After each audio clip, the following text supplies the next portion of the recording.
Hello and welcome to Real Men Feel. I'm your host, author, coach, and healer Andy Grant. You can learn more about me at theandygrant.com. Real Men Feel exists to remind men that they have the right to experience and express all of their emotions. We have conversations that most men are not having, but that all men can benefit from. My guest today is Marcy Axelrod. Marcy is a best-selling and award-winning author, TV contributor, TEDx speaker, and management consultant. Her latest book, How We Choose to Show Up, is an award-winning #1 bestseller. Based on over 20 years of research, How We Choose to Show Up presents nature's model for how humans are designed to show up and thrive. Marcy shares the gift that developing a stutter at age 6 brought her, the 3 roles we are always engaged in, and the 3 levels of showing up. Marcy tells us why 80% of people are just showing up, action to take so that you can truly show up, and one thing she wishes more men knew. Let's do it. Hello, Marcy, and welcome to Real Men Feel. Andy, it is so great to be here. And I feel that you have helped so many people on topics that are literally life-saving. So the honor and the energy from you that I feel being with you is palpable. Oh, thank you so much for that. So you're an expert in showing up. What does that mean? Because I know, because sometimes I can show up and I'm showing up. It goes Yes, both ways. So yes, and I will bring the book over already. right here. Yeah, what is showing up? It's a great question because it's not what people think. Most people think showing up is just walking into a room, right? You get off your couch, you show up. Nothing could be further from the truth. Showing up is existential. Showing up is literally the experience of our lives. And we do it in 3 roles at all times, not one. We're not just an individualized self. And what we do flows massively through others. So showing up is a choice of how to be in the moment that honors the individual, the situation, and the societal role that we all play. It Is literally it changes the world every yeah. moment. So is it very different than being present? Is being present in the moment mean you're showing up? No, present is necessary, but not sufficient. Okay. Because presencing leads you to the gate, but it doesn't really step you in. You need to recognize that behind how you present, underneath how we all presence is our set of beliefs, is our thoughts, and is the attention system that we use to exist in that moment. We have 2 attention systems, as the great Ian McGilchrist has explained to us. One of which makes you, Andy, and everything out there a thing. You're just a thing. You're the thing that I'm talking to, right? Ever kind of walk through life and like someone's just a thing. You don't feel what they feel. You don't care. Everything is transactional. It's an abstraction, right? So that's one way of attending, which is our left hemisphere dominated way, right? That's the there's a rabbit in the bush. I'm going to get it. I'm going to kill it. I'm going to eat it, bring it back as food, right? It's a control over. The other way of attending to the world, Andy, this is the one where right now you are changing me. I'm feeling you. There is a depth in your presence, and I'm feeling it right here, right now, through my nervous system.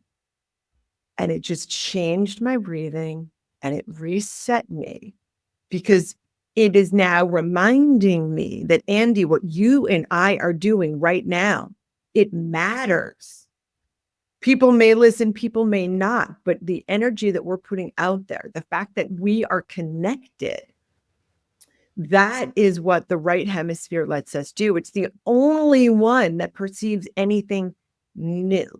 When we're just in get it done mode, what I call just showing up, right? It's level 2 and on our 1, 2, 3 scale that I will show you. When we're just moving through life and just showing up, we're largely in that left hemisphere mode. People are transactional beings.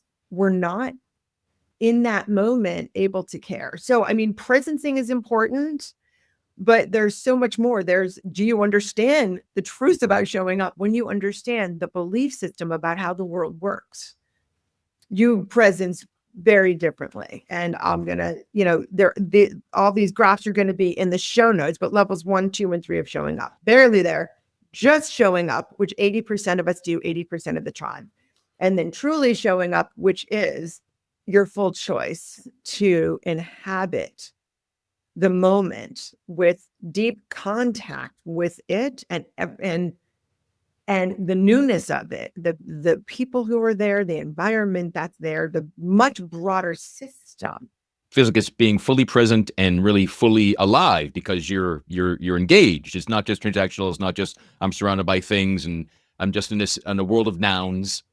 Well, it's in all three of our roles, right? You can't just be in a self role and truly show up. You're also in your situational role where you recognize the fullness of your impact, which also means you're in your societal member role, right? So humans are only existing because of collective action, right? We only existed as a member of a tribe, right? The individuals, the gazelles, right, who get left behind the group are the ones who are victims and don't survive. So we only exist now because we're a member of society. So it's more than what you were explaining. It's recognizing the truth about showing up, which is that you're impacting the world right now, and that the kind of small, perhaps invasive thoughts in your head are really not the ones to focus on. That's living as a very small S for self. We're supposed to live in our big S self, right? It's the self of Eastern contemplatives and indigenous peoples. And really the roots of almost every religion on the planet recognizes that we are deeply interconnected with something well beyond ourselves. That's the large S self. And I'm just dabbling on like what the model of showing up truly is. There's a model. And this is what I believe is nature's model of how humans are designed to show up to thrive. This is not Marcy Axelrod's model. This is nature's model. Over time, it's going to evolve. It includes a lot of the wisdom that's already out there, but it puts it into a model that lets us understand and really get outside of those intrusive emotions that kind of Michelle Maidenberg was talking about, trying to avoid and all these things. And we should talk about that because there is no avoiding. Anyway, we're in three roles: self, member of situations, and member of society, right? Each role has a skill. We can get into that: grounding, readiness, and connectedness with intent to serve. And there's always a level. Everything has a level of quality. 1, 2, 3. If this is nature's model and we're meant to truly show up, why are 80% of the people 80% of the time only kind of showing up? We're just showing up. Level 2. Yeah. So there are two things I want to answer. So I'll answer why, and then I'll kind of get at like what we're really made to do, because we're made to live along the continuum at all times and dance along that continuum. So 80% of us, here's the continuum I'm talking about. Why do 80% of us just show up? So you tell me what society teaches us, all those lies. You have to be busy. You have to value things that are irrelevant. You have to book your schedule with stuff that doesn't contribute in the way that your soul tells you is the right thing for you to be doing on the planet. Should I go on? We're constantly triggered with images and headlines that are meant to pull our attention, not nourish it, on and on. So society is designed right now to create the beings that we are: unhappy, stressed, triggered, ill. So one of our three roles is societal. Humans exist due to society, but society is also what's keeping us from truly showing up. It's giving us incorrect messages. The current incarnation of society is what has led to the illness we have now, our planet's illness, our atmosphere's illness, our own physical, mental, emotional, social, spiritual illnesses. That's exactly right. And this is exactly predictable. Many, many cultures have gone through this demise before us. If you read book like Patrick Ophel's why civilizations fail. I mean, you know, this has been done many, many, many times before, which is, yeah. And I mean, this whole meta crisis, right? Where everything is intertwined. Daniel Schmatzenberger speaks about it so beautifully. We all feel that if we don't stay on the rat race, we're going to lose. So we have a tragedy of the commons on many levels, including our own psyches and mental health. Has American society ever had the majority of people truly showing up? Oh, wow. I've never been asked that. Has American society? So let me explain. Truly showing up isn't living in level 3. Truly Oh, okay. showing up is understanding how to live in level 3 and doing your best, because we're always moving through 1, 2, and 3. Sometimes you just wake up and you're 6. Sometimes a loved one passes away and you're in barely there, level 1. And you need to be there. You need to process those emotions and cry all day, right? So being in level 1 and level 2, these are not bad places. However, ideally, they're stepping stones toward being able to choose to be more right hemisphere focused, such that we're feeling with and we're feeling for. We're not just to, right? People talk supposedly to each other, and we're kind of doing all sorts of things, and we're not like this, and we're not like this. So I want to be careful. Truly showing up is the ability to choose, because you understand how nature designed humans to thrive, what attention system helps us to perceive anything new, so that we're naturally engaged, fascinated, and caring. So before tech, and when we were connected with the earth. So I'm getting back to your question. Has American society ever been more of a truly show up culture? Yeah, absolutely. When we were more linked with nature and the land, so less city based concrete, all of that. When we were more intertwined with our descendants, our relatives, our families, the history, right? The last name Baker and Carpenter and all of that. That's because that was our profession, right? So you kind of grew up with a purpose to continue the family line. The reputation of your last name was deeply meaningful. The moral code and structure by which people live. So all of these things. But kind of the big 3 are connection with nature, connected with something beyond ourselves, be it a spiritual relationship or a familial sense of identity that grounds us. Yeah, those are kind of the big 3. And when you have that, you don't have this hollow seeking of, there's an insufficiency in my life that I need to fill, and I'm lonely and I'm miserable and I'm angry. Like those things don't really take hold the way that they do now when you have that connectedness with something beyond yourself, and you recognize you're not just a small s, right? You're the bigger self. So it sounds like showing up is kind of like a building with 3 floors, and we've all got an elevator, and as long as you know that there are 3 floors to go to, stopping at any one of them is okay. But if you're in the ground floor and you don't know that there are floors above you, that's the real problem. Love that. Interesting. Yes, if you don't understand what it means to truly be ready for your situations, right? In your situation member role, to be grounded in your self role, and to be connected with intent to serve in your societal role. If you don't understand what that means and the whole belief structure of acceptance that underlies all of this, yeah, you're not able to truly show up very often. I really want to touch on that acceptance, right? The continuum, like, because we are dancing along this every minute, every hour, every day, every decade, every beginning, middle, and end, across our lifetimes and our legacy, we are dancing along that continuum. And so is everybody else. So, Andy, and so is everything else. Systems of social justice, the architecture of homes, right? Why don't they look more organic? Why do you live in boxes with right angles when there's no true right angle on the planet or in the universe, right? Your school system, your job, you were into videography, right? For a large company, Cisco. When you think about how is Cisco showing up? How is its brand showing up? How do the machines that it builds on this planet serve?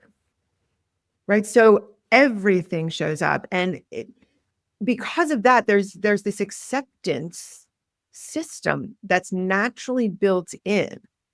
Right. One leaf doesn't criticize the other for becoming a deeper red in the fall.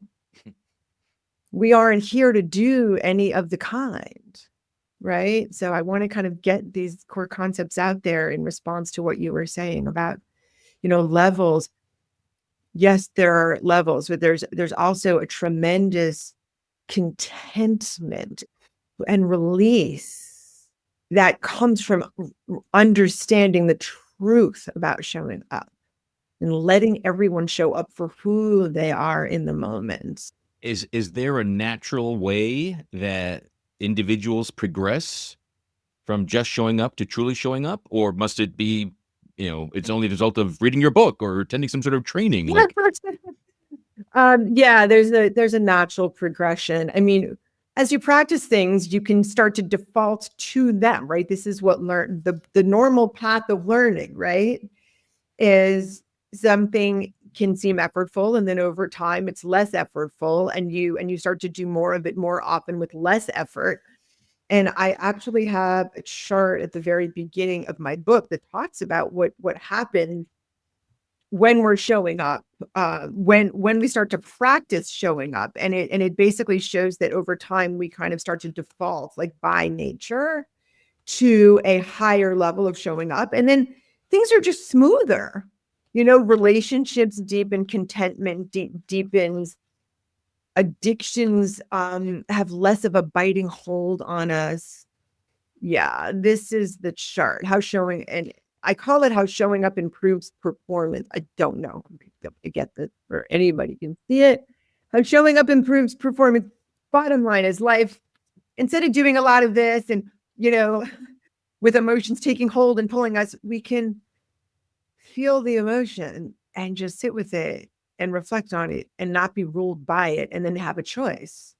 How am I choosing to respond? right. And again, so the notion, it's choice. There's multiple levels. It's fluid. Someone doesn't. I'm truly showing up today and stay there. Right. Let me address that if I could. Fully showing up when you've gotten a great series of nights of sleep, when you've had good nutrition, when you've gotten enough, physical activity and motion. When a lot is in place, it's going to be easy to kind of truly show up. But then there's a point where you've paid deep attention for a long time, and your brain needs you to go take a walk around the block, right? And you just use just showing up and just kind of being and letting it be as a way to rejuvenate.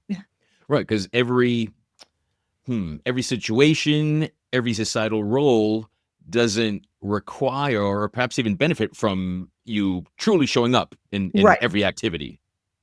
Yeah. Yeah. I mean, life is an impromptu dance. It just is.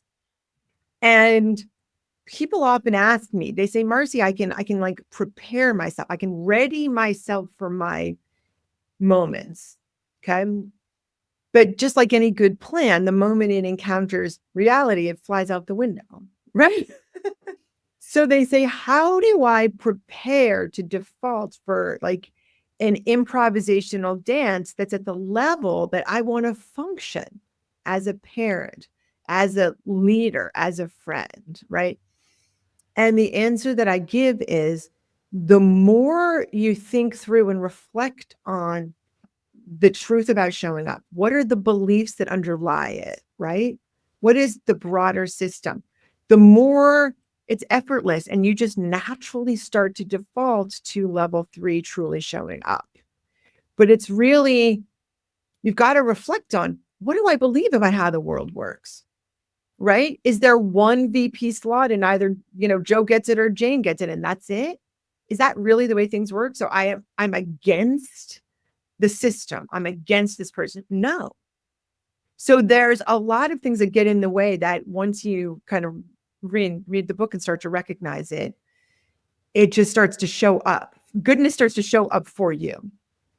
And as you mentioned, one of the benefits of truly showing up is improved performance. Absolutely. And is that just in everything you do? Is it primarily the workplace? Like what else? Why do I want to truly show up everywhere? What's the benefit to me? Andy, I'm so going to ask you, well, you tell me, is who you are and how you show up, it's only when you're looking this way, but it's not when you're looking that way. Because like the workplace is over here, but your relationships are over there. It doesn't work that way. How you show up is how you show up. I mean, granted, it may be that your spouse or teenage kids aren't in the workplace, so maybe showing up in the workplace may seem easier or lighter. But the truth is, what underlies our behavior and our belief system about how the world works, that goes with us everywhere. So the more you're capable of kind of invoking this right hemisphere way of living to truly show up, it'll help you in everything you do. And I've heard you mention service a number of times. So is being of service part of that societal role, or is it is being service more when you're truly showing up? Yeah. So the big S, self, is the interconnected giving self. So it starts to merge with our societal role. And of course, the point of contact with reality is our situational role. So the orientation of taking that mirror, that self mirror, and doing this, I mean, it orients us naturally across all of our roles into being of service for the greater good. Doesn't mean you quit your job and go spend your life building homes for Habitat for Humanity or some other giving thing. It doesn't mean that you have to take all of your life that way. But what it does is in everything you do, you are recognizing that it is everything we do is in service of others. Let's think about that. So let's just put that lens on everything. And all of a sudden you'll start to show up differently. Cool. And you've said that this isn't something that you created. This is in nature. So, and I know you've done years of research in this. So how and why did you end up focusing on showing up? Yeah. So at age 6, when my family moved from Baltimore to Boston, everyone was busy, and little Marcy there had to raise my hand and say, help, no one's paying attention to me.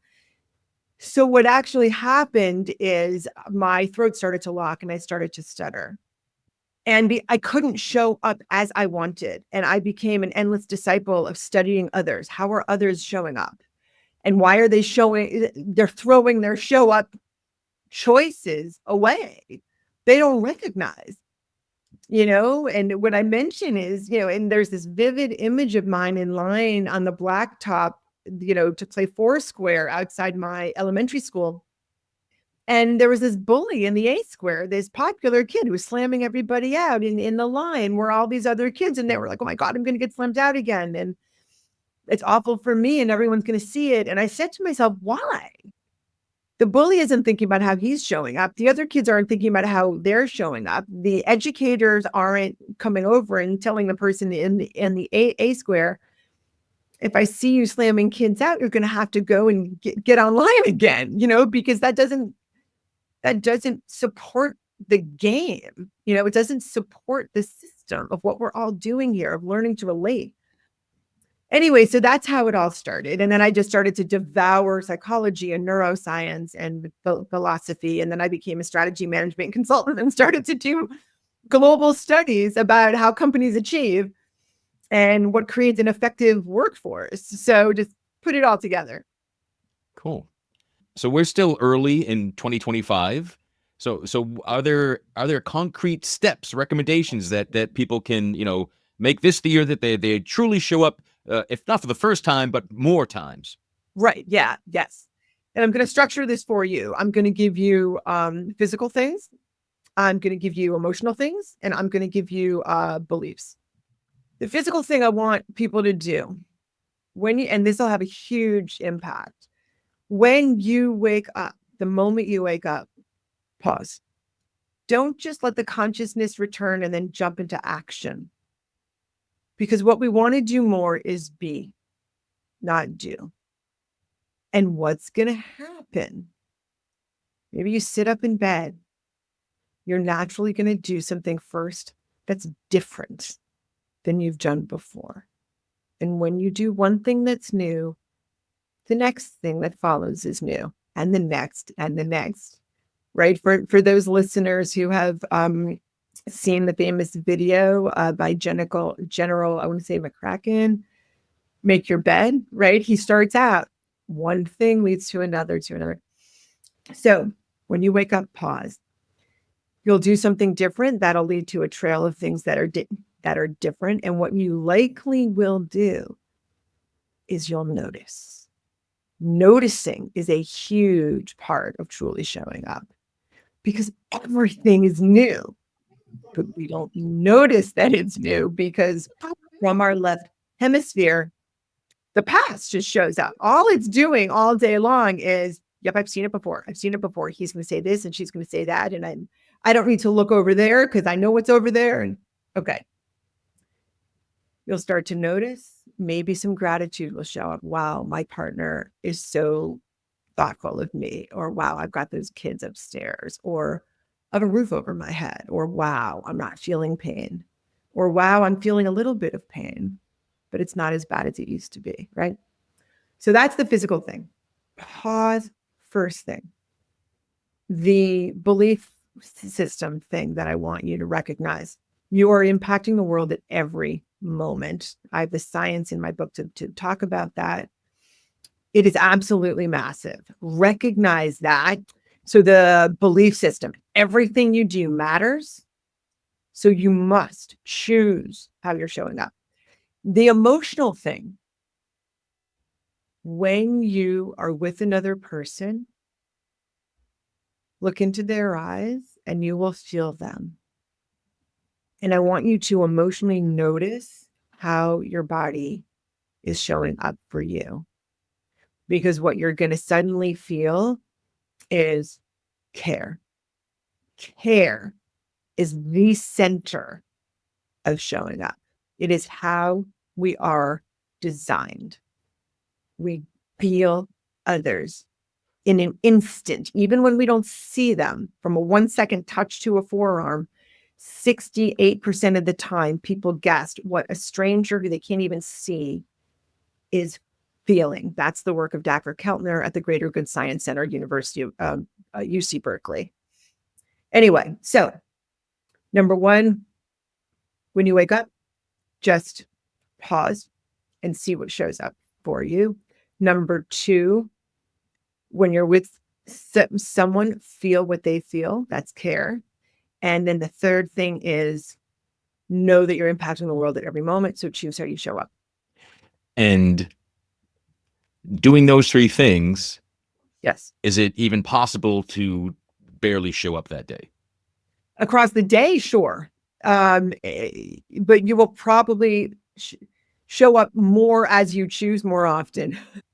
What makes someone, well, maybe it is if someone falls into just showing up or barely showing up, is it always in response to circumstances, or is it other causes? We naturally just show up in today's world because we're so on the go. Okay, so it's all the messages, the busyness, all the stuff that's already mentioned is what keeps people in there. So our behavioral patterns today are far more oriented toward level 2, just showing up, than to having a calm nervous system that brings us into a presencing in the moment with an attention system of noticing the depth and truly being with. Also doing this non-judgmentally, right? Don't interpret, just feel what is there. Because the moment you interpret, you've actually you aren't even in the moment anymore. You aren't there. You are in some assumption, some bias, I got to get that. Like, that's what this means, therefore. And that's not what's really going on. So, So, what societal changes need to happen to encourage more of us to truly show up? oh, wow. Oh, my goodness. Well, we are that change. The more often we can truly show up, even if it's just a few more seconds a day, we will shift society. The specific societal changes that need to happen is more of us need to recognize that the small s self that we're living in is just a total farce. Call it an ego, call it an id. I mean, it is it is a real danger to the health of the world and the health of us and the legacy of everything we leave behind. We don't want to teach our kids that, hey, you're number one. Let's go get back to number one. Let's go think about what's most important. You know, that messaging is horrific. If we thought that way when we evolved, we wouldn't be here. Like, what other support do we need to recognize, like, wow, that's the thing to change? We are situation members and we are societal members at least as much as we are individualized selves. And Andy, what's really important is distinct does not mean separate. The loneliness epidemic that's out here, the fact that our Surgeon General wrote a book not about obesity or cancer, he wrote a book about loneliness. It's called Together. So that is because we're misunderstanding what the self is. And we're totally missing the other two roles that we're in. We're in three roles. Let's not forget that. It's core to showing up. And we're in those three roles all the time. Even if I'm alone at home, there's a societal role still existing for me. Oh, my word, absolutely. You're the fact that you're choosing to wear clothes, the fact like what you're doing, your heat's probably on. Whether you've got a book in your hands, you've just pulled through a 6-continent or 7-continent supply chain. You can never not be in your societal role because you exist. When we were indigenous humans living in caves, we were still in these three roles. They have always been there. And so is everything. That tree that I'm staring at right now, that tree, think about it. It's an individualized tree. It's in the ground. So there's a situation going on. It's blowing in the breeze. It's absorbing sun. It's giving off oxygen. So it is very much in a situational role right now, but it's also in a societal role. Its roots are interlinked with I mean, I think the latest research is all the trees on the planet. And it's giving off messages, oh, I've been infested by this kind of bug to the trees around it so that they create a certain toxin for the bug so that all the trees around don't die. So everything is in those three roles. And thank you for bringing that up. This is fascinating and really deep. Yes. Yes. So is your work and book are you targeting businesses, management, regular people at home? Like why did you do this? It's interesting because literally the chief speechwriter for George Bush was one of the editors of my book. And she very much wanted me to orient the book at the level of society as the main thing. I find that you got to meet people where they are. Yeah, who's the target? Like who's this intended to help us? I orient the book at the level of the individual, but I very much talk about the person as a parent, as a manager, as an executive, as a leader of society, as a creator. Are there concrete practices beyond just the 3 tips you shared earlier? Are there concrete practices that help people? Oh my goodness, yes. The book is filled with them. It's filled with real world examples. It is filled with real world quotes. It is filled with, details of the 20 years of research. So it is very scientific. The book is very much quoting research that I've done and that other people have done. So it's hard hitting, it's heavy hitting. And I've got a whole chapter of recommendations. People can pick and choose. Meditation is absolutely the top of the list. Anything that leads us to reflect, to pause. Journaling, absolutely huge. If you can see a therapist or have some kind of therapeutic relationship where you can be vulnerable, absolutely huge. By the way, authenticity is also a core of showing up, because when you accept that you're moving up and down the continuum at all times, guess what? You're vulnerable. You can be authentic. It just happens. Why? Because it's our nature. It's not our nature to have to prove ourselves every moment, which is what society teaches us. Mm. And that's what leads to the 4 issues of feeling lesser than, feeling better than, feeling I need to be seen as, or feeling I deserve. Those 4 things, they just dissipate. They fly away once you understand the truth about showing up, because you recognize you're connected to everything. You're impacting the world. Your intuition really is truth. And just life becomes more of what you want, who you want, and how you want. Awesome. So, in all of your research, in the book, in showing up or beyond it, is there anything that you wish more men knew? I love that question. More men. So showing up transcends gender. It transcends ethnicity. It transcends religion. It transcends ability level, all these things that we often use to divide us. Showing up functions at the level of humanity. So what I would tell men is think about yourself as a human being first. That is what's most important. Don't listen to the programming that's out there about who and what you're supposed to be because of your genitalia. That is not what matters. Excellent. Learn the truth about showing up, about how we're supposed to function. And I think you will be much freer to be who you're truly meant to be. Excellent. So, Marcy, what's the best way for people to find out everything that you're up to, learn more about the book? Where should they go? Yeah. So the book's on Amazon. Just put in Marcy Axelrod or put in How We Choose to Show Up. My website, choosetoshow.up.com. Thanks for more than just being here and everything, but thanks for all the research. Thanks for caring since you were 6 years old to get Oh, and to not just help yourself, but to help everyone around you, and embracing your societal role. oh, goodness. It's a calling. And I want people to hear this, Andy.